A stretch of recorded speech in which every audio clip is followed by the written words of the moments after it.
এটা হচ্ছে জাপানি বীজ। শুধু পোকা না ভাই, এটাতে আপনার হচ্ছে মদ্দা হয় না, তুলসী হয় না, গাছ কোঁকড়ানো যে রোগটা আছে ওইটাও হয় না। সবজির চারা কেনার সুবিধা হচ্ছে যে বীজ থেকে চারা তৈরি করতে কিছু না 20 থেকে 25 দিন সময় লাগে, এই সময়টা কিন্তু আগায় থাকা যায়। এটা হচ্ছে কি চারা ভাই? এটা হচ্ছে টমেটো ভাই, বাহুবলী। আসসালামু আলাইকুম, আশা করি সবাই ভালো আছেন। গ্রিন ওয়েভের নতুন একটা এপিসোডে আপনাদেরকে স্বাগতম জানাচ্ছি। আমি এই মুহূর্তে দাঁড়িয়ে আছি যশোর জেলার আব্দুলপুর নামক গ্রামে। আর এই গ্রামটি আসলে খুব ভাইরাল একটা গ্রাম। যশোরের আব্দুলপুর নামক এই চারা তৈরির গ্রামটি এই সময়টায় আসলে খুবই সুন্দর লাগে দেখতে, কারণ এই সময়টায় ওই যে বৃষ্টির কারণে এভাবেই যে চারার শেড তৈরি করা হয়েছে। অতিরিক্ত বৃষ্টির থেকে চারাকে যদি রক্ষা না করা যায় তাহলে কিন্তু চারাগুলো নষ্ট হয়ে যায়। এজন্য আমার সামনে যেগুলো দেখতে পাচ্ছেন, দূর থেকে দেখলে মনে হবে যে পাইপ রাখা আছে, আসলে এগুলো সাদা সাদা পলি ব্যাগ দিয়ে এগুলো ঢেকে রাখা হয়েছে চারাগুলো।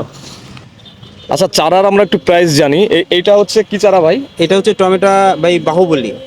বাহুবলী জাত। জি, জি। বাহুবলী জাত, আচ্ছা। জি। বাহুবলী জাতের এই চারাটার দাম কত ভাই এইটা আমরা এখান থেকে 3 টাকা 3.5 টাকা বিক্রি করতেছি। যেহেতু কাঁচামালের বাজার আপনার হচ্ছে ওঠানামা করে, চাহিদা যখন বেশি হয় তখন একটু আশানুরূপ দাম বেশি হয়। যদি আপনার বেচা কিনা কম হয় প্রাকৃতিক দুর্যোগের কারণে, তাহলে একটু পরিমাণে কম বিক্রি হয়। এছাড়াও চারা শিকড়ের কি অবস্থা? ভাই এই যে চারা শিকড়টা দেখেন, এ হচ্ছে একটা গাছে শিকড় দেখেন। এটা আপনার পুরোপুরি যে কোকোপিটের যে ব্যাপারটা মানুষ বলে, তার থেকে এটার আপনার শিকড় অনেক বেশি। আর সবচেয়ে বড় জিনিস, মাটিতে যখন চারাটা আমরা রোপণ করি, এটাতে আপনার রোগ বালাই সহনশীল হয়। তো দর্শকবৃন্দ, আমরা একটু আব্দুলপুর গ্রামের এই যে চারা তৈরির যে গ্রাম, এই যে এরিয়া, এই ভিতরে প্রবেশ করে একটু দেখার চেষ্টা করছি যে আসলে এখানে কি কি চারা আছে। হ্যাঁ, তো এখানে সাধারণত কমন কয়েকটি চারা হচ্ছে ফুলকপি, বাঁধাকপি, বেগুন, করলা। তো এইগুলার বাইরে আরও অনেক সবজির চারা আমরা দেখতে পাচ্ছি এবার আছে। আমরা কিন্তু প্রতি বছরে এখানে আসি, কারণ আমরা যে ছাদ বাগানে চাষ করি, এই এই সবজির যে চারা আমরা কিন্তু এখান থেকেই নিই। তো সবজির চারা কেনার সুবিধা হচ্ছে যে বীজ থেকে চারা তৈরি করতে কিছু না 20 থেকে 25 দিন সময় লাগে, এই সময়টা কিন্তু আগায় থাকা যায়। রেডি চারা কিনতে পারলে ধরেন আপনার সাথে সাথে টবে লাগানো যায়। তো আমরা কিন্তু অলরেডি এখানে চলে আসছি আমাদের এই বাগানের জন্য, বিশেষ করে ছাদ বাগানের জন্য চারা কিনতে আসছি। তো চিন্তা করলাম আপনাদেরকেও দেখাই। তো দর্শকবৃন্দ, আমরা প্রতিবার এই আব্দুলপুরে এসে যেটা দেখি যে ফুলকপি, বাঁধাকপি, বেগুন, এই কমন কয়েকটি জাতের বীজ থেকে চারা তৈরি হয়। তো এবার একটু ভিন্ন কিছু লক্ষ্য করলাম, ব্রুকলির চারাও করা হচ্ছে, যেটা আসলে বেশিরভাগ অ্যাগ্রোতে আমরা দেখি। তো ব্রুকলির চারাগুলো আমরা দেখলাম বেশ সুষ্ঠু সবল, এবং এটা বীজ থেকে চারা করা হয়েছে এবং মূল জমিতে প্রতিস্থাপনের মতন সাইজও হয়ে গেছে। মোটামুটি তারা বিক্রির জন্য এগুলো করছে। তো ব্রুকলি কিন্তু বাংলাদেশের আবহাওয়াতে এখন ভালো চাষ হচ্ছে। সো ব্রুকলিটা দেখলাম এবার আব্দুলপুরে এই বছরের জন্য একটু ভিন্ন কিছু। এছাড়া আমরা আরও কিছু শেডে যাব, আপনাদেরকে দেখাবো। আচ্ছা, আমরা যদি একটু দেখানোর চেষ্টা করি, এই যে পলি ব্যাগের শেডের নিচেই এই দেখেন, এগুলো সাধারণত হচ্ছে 5 থেকে 10 দিন বয়সী চারা। আর ফুলকপির চারা এটা, এই যে পলির নিচেই প্রচুর পরিমাণে চারা এখানে। এই চারাগুলো যখন আরও বড় হবে তখন বোঝা যাবে যে এই চারাগুলো আসলে কিসের চারা। হ্যাঁ, তো এইভাবেই পলি ব্যাগ দিয়ে কিন্তু সাজিয়ে রাখা হয়েছে অতিরিক্ত বৃষ্টির হাত থেকে চারাকে রক্ষা করার জন্য। বেগুনে তো আসলে পোকার আক্রমণে চাষ করা কঠিন, সো এই বেগুনে পোকা কম হবে, মানে হবে না এটা বলা ভুল। এই জাতটি দেখুন যে শিকড়গুলো কত তরতাজা। তো এই চারাগুলো কেমন দাম ভাই এইটা হচ্ছে আমরা মূলত 2.5 থেকে 3 টাকার ভিতরে বেচা কিনা করি। এটা হচ্ছে জাপানি বীজ। আর এটার আপনার হচ্ছে শুধু পোকা না ভাই, এটাতে আপনার হচ্ছে মদ্দা হয় না, তুলসী হয় না, গাছ কোঁকড়ানো যে রোগটা আছে ওইটাও হয় না।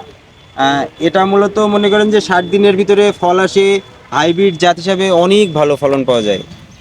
তো ভিউয়ার্স, আমরা এখন বসে আছি একটি বাঁধাকপির চারা শেডের সামনে, এবং এটা হচ্ছে পরিপক্ক চারা, মানে এই চারাগুলো তারা আর কি বিক্রির উপযোগী করে তুলেছে।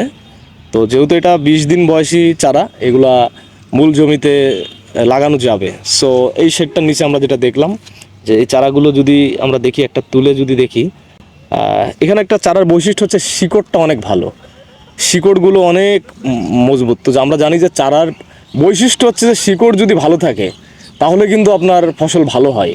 তো এখানে বেলে দোআঁশ মাটিতে তারা ভার্মিকম্পোস্ট সারের মিক্স করে চারাটা কত সুন্দরভাবে তারা রেডি করতেছে। দেখছেন যে কৃষকরা কিন্তু এই চারা তৈরির কারণে কৃষিকাজ তাদের অনেক সহজ হয়ে গেছে আগের থেকে। বাংলাদেশের সব প্রান্তে যখন সবাই ধান গম এগুলো চাষ করছে, তো আসলে এই গ্রামের এই মানুষগুলো কেন এই সবজির চারা উৎপাদন বেছে নিল, এটা আমরা জানবো আমাদের ভাইয়ের কাছে। আসসালামু আলাইকুম ভাই। ওয়ালাইকুম সালাম। আপনার নামটা কি? আমার নাম মোহাম্মদ আবু জাফর। আচ্ছা, আবু জাফর ভাইকে গ্রিন ওয়েভের পক্ষ থেকে শুভেচ্ছা জানাচ্ছি। তো আমার একটা প্রশ্ন জানার ছিল যে সবাই তো ধান গম এগুলা চাষ করে, তো আপনি এই সবজির চারা উৎপাদন কেন বেছে নিলেন? ভাই এটা হচ্ছে আমাদের তো যেহেতু কৃষি প্রধান দেশ, আপনার সবজি ছাড়া তো কোনো কিছুই সম্ভব না। ধান আমাদের এইখানের জমিগুলা আপনার উঁচু, এখানে পানি বাজে না, যার কারণে আমাদের এখানে এই চারাগুলো খুব ভালো হয়। আর আমরা মোটামুটি এটা একটা ভালো ব্যবসায় কেন্দ্র হিসাবে তৈরি করে ফেলেছি। আর সবচেয়ে বড় জিনিস হচ্ছে সবজির যাবতীয় যত চারা আছে আমরা এখান থেকে সারা বাংলাদেশে দিয়ে থাকি। আর দেখেন এটাতে হচ্ছে আপনার অল্প দিনের হচ্ছে ফসল, অর্থাৎ বাঁধাকপি ফুলকপি যেটা বলেন 60 দিন থেকে শুরু করে উপরে আপনার 90 দিন পর্যন্ত আছে। একটা ধান লাগানোর থেকে ফল আসা পর্যন্ত মোটামুটি 120 থেকে 25 দিনের মতো সময় লাগে। সেখানে আপনার বছরে হয়তো বা 2বার ধান লাগানো যায়। আর সবজির চাষে আসলে মোটামুটি মনে করেন বছরে আপনি 3 থেকে 4টা ফসল করতে পারবেন। এক্ষেত্রে কৃষক লাভবান হবে। আর যেহেতু আমাদের অঞ্চলভিত্তিক জমিগুলো খুব ভালো, এই জন্য আপনার ধানের থেকে এটাতে আপনার লাভের পরিমাণ বেশি ভাই। যার আচ্ছা। কারণে এইটা নিয়েই আমরা এখন বর্তমানে আছি।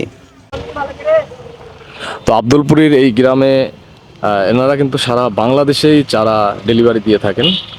আর এখন এই যে বৃষ্টির সময়, যখন বৃষ্টি শুরু হয়ে গেছে, এখানে কৃষক ভাইদের কিন্তু ব্যস্ততা বেড়ে গেছে। তারা চারাকে কতটা যত্নে রেডি করতেছে দেখেন, যে বৃষ্টির থেকে মানে ঢেকে দিল, মানে অতিরিক্ত বৃষ্টির ফলে কিন্তু চারাতে ওই যে ছত্রাকের আক্রমণ হয়।